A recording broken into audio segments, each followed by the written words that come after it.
La théorie du bourgeon nous enseigne que pour grandir et se développer, il faut apprendre à devenir le jardinier de notre vie intérieure.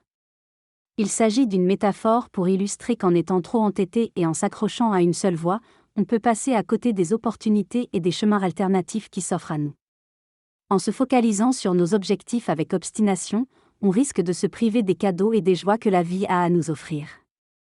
Il est donc essentiel d'apprendre à lâcher prise, à écouter et à être attentif aux signes et aux conseils du monde qui nous entoure.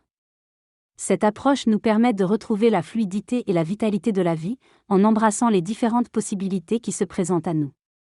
Il s'agit d'un moment où l'auteur a passé une nuit blanche car il se sentait figé face à une tâche à accomplir dans un court laps de temps.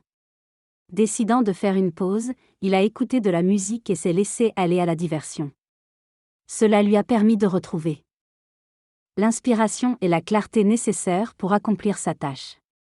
L'analogie de la théorie du bourgeon est évoquée pour illustrer qu'en laissant de côté une obsession ou un blocage, on peut retrouver une connexion profonde avec soi-même, ce qui peut également s'appliquer aux relations humaines.